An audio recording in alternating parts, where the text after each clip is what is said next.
ನಮಸ್ತೆ ಎಲ್ರಿಗೂ ನಮ್ಮ ಚಾನಲ್ಗೆ ಮತ್ತೊಮ್ಮೆ ನಿಮ್ಮೆಲ್ಲರಿಗೂ ಸ್ವಾಗತ. ಇವತ್ತಿನ ವಿಡಿಯೋದಲ್ಲಿ ಗೋಬಿ ಮತ್ತು ಬಟಾಣಿಯನ್ನು ಬಳಸ್ಕೊಂಡು ಒಂದೊಳ್ಳೆ ಕುರ್ಮಾ ಮಾಡೋದು ನೋಡೋಣ. ಬನ್ನಿ ಯಾವ ರೀತಿ ಮಾಡೋದಂತ ನೋಡೋಣ.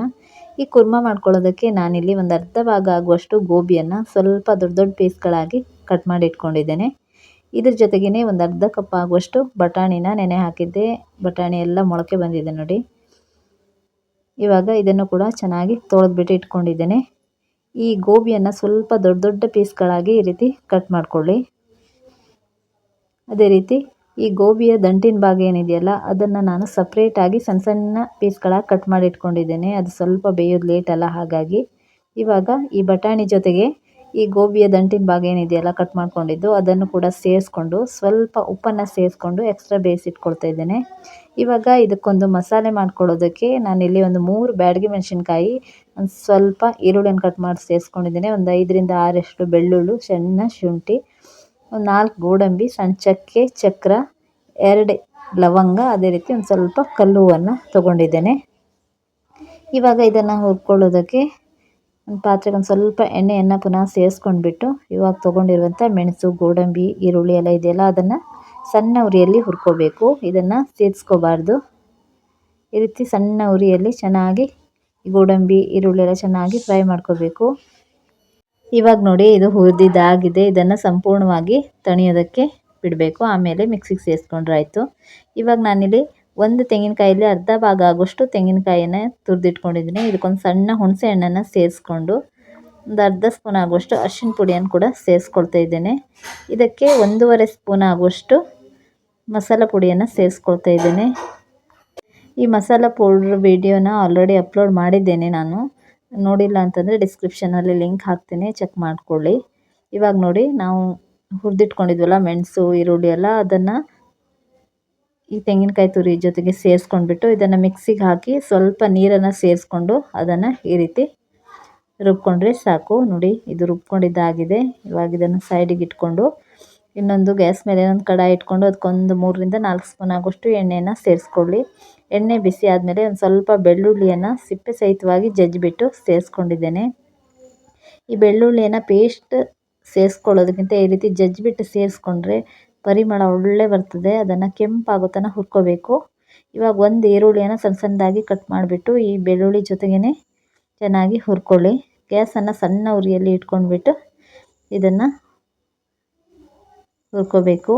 ನೋಡಿ ಈರುಳ್ಳಿ ಕಲರ್ ಚೇಂಜ್ ಆಗಿದೆ.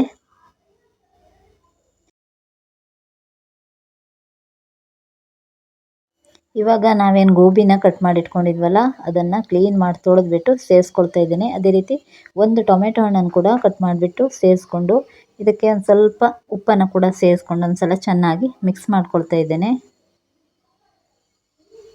ಈ ರೀತಿ ಮಿಕ್ಸ್ ಮಾಡ್ಕೊಂಡಾದಮೇಲೆ ಇದಕ್ಕೆ ನಾವೇನು ಬಟಾಣಿನ ಬೇಯಿಸಿಟ್ಕೊಂಡಿದ್ವಲ್ಲ ಅದರ ನೀರನ್ನು ಸೇರಿಸ್ಕೊಂಡು ಆ ನೀರಲ್ಲಿ ಈ ಗೋಬಿಯನ್ನು ಬೇಯಿಸ್ಕೋಬೇಕು. ಈ ಬಟಾಣಿನ ಆಮೇಲೆ ಸೇರಿಸ್ಕೊಂಡ್ರೆ ಆಯಿತು.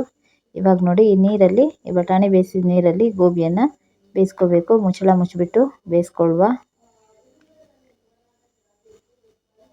ಇವಾಗ ನೋಡಿ ಗೋಬಿ ಎಲ್ಲ ಚೆನ್ನಾಗಿ ಬೆಂದಿದೆ. ಒಂದ್ಸಲ ಚೆನ್ನಾಗಿ ರೀತಿ ಮಿಕ್ಸ್ ಮಾಡ್ಕೊಳ್ಳಿ.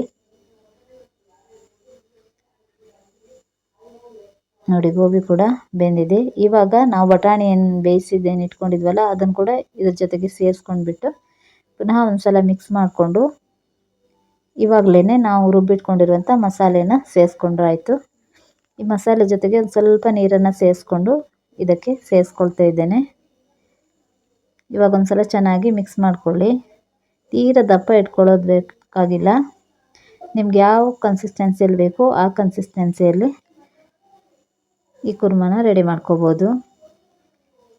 ತೀರ ದಪ್ಪ ಇಟ್ಕೊಂಡ್ರೆ ಇದು ಕುದೀತಾ ಇನ್ನೂ ದಪ್ಪ ಆಗ್ತದೆ. ನಾವು ಗೋಡಂಬಿಯನ್ನೆಲ್ಲ ಸೇರಿಸಿದ್ವಲ್ಲ ರುಬ್ಬೋದಕ್ಕೆ, ಹಾಗಾಗಿ ಸ್ವಲ್ಪ ತೆಳುವೇ ಇಟ್ಕೊಳ್ಳಿ. ಒಂದು ಸ್ವಲ್ಪ ಉಪ್ಪು ಕಡಿಮೆ ಅನಿಸ್ತು, ಉಪ್ಪನ್ನು ಸೇರಿಸ್ಕೊಂಡ್ಬಿಟ್ಟು ಪುನಃ ಒಂದು ಸಲ ಮಿಕ್ಸ್ ಮಾಡ್ಕೊಳ್ತಾ ಇದ್ದೇನೆ. ಈ ಮಸಾಲೆ ಸೇರಿಸಾದ್ಮೇಲೆ ಈ ಮಸಾಲೆ ಜೊತೆಗೆ ಈ ಗೋಬಿಯನ್ನು ಚೆನ್ನಾಗಿ ಕುದಿಸ್ಕೋಬೇಕು. ಮಸಾಲೆ ಚೆನ್ನಾಗಿ ಕುದಿಬೇಕು, ಆವಾಗಲೇ ಟೇಸ್ಟ್ ಬರೋದು.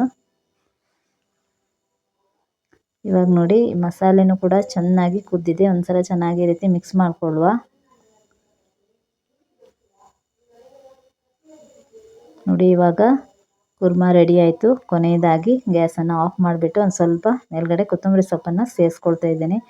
ಈ ರೀತಿ ಗೋಬಿ ಮತ್ತು ಬಟಾಣಿ ಜೊತೆಗೆ ಕುರ್ಮಾನ ನೀವು ಕೂಡ ಮನೆಯಲ್ಲೊಮ್ಮೆ ಟ್ರೈ ಮಾಡಿ. ತುಂಬ ಅಂದರೆ ತುಂಬ ರುಚಿಯಾಗಿರ್ತದೆ. ಅನ್ನದ ಜೊತೆಗೆ ಇಲ್ಲ ಚಪಾತಿ, ದೋಸೆ, ಪೂರಿ ಜೊತೆ ಕೂಡ ತುಂಬಾ ಚೆನ್ನಾಗಿರ್ತದೆ. ನೀವು ಕೂಡ ಖಂಡಿತ ಒಮ್ಮೆ ಟ್ರೈ ಮಾಡಿ. ನಿಮಗೆ ಖಂಡಿತ ಇದು ಇಷ್ಟ ಆಗುತ್ತೆ. ತುಂಬ ಸರಳವಾಗಿ ಯಾವ ರೀತಿ ಮಾಡೋದಂತ ಇವತ್ತಿನ ವಿಡಿಯೋದಲ್ಲಿ ನಾನು ತೋರಿಸ್ಕೊಟ್ಟಿದ್ದೇನೆ. ವಿಡಿಯೋ ನಿಮಗೆಲ್ಲ ಇಷ್ಟ ಆಯಿತು ಅನ್ಕೋತೀನಿ. ಇಷ್ಟ ಆದರೆ ವಿಡಿಯೋಗೊಂದು ಲೈಕ್ ಮಾಡಿ. ಯೂಟ್ಯೂಬಲ್ಲಿ ನೋಡ್ತಾ ಇದ್ದರೆ ನಮ್ಮ ಚಾನಲನ್ನು ಸಬ್ಸ್ಕ್ರೈಬ್ ಮಾಡ್ಕೊಳ್ಳಿ. ಅದೇ ರೀತಿ ಫೇಸ್ಬುಕ್ಕಲ್ಲಿ ನೋಡ್ತಾ ಇದ್ದರೆ ನಮ್ಮ ಪೇಜನ್ನು ಫಾಲೋ ಮಾಡೋದನ್ನು ಮರಿಬೇಡಿ. ಇದೇ ರೀತಿ ಇನ್ನಷ್ಟು ಟೇಸ್ಟಿಯಾದಂಥ ರೆಸಿಪಿಯೊಂದಿಗೆ ಮತ್ತೆ ಸಿಗೋಣ. Thank you for watching.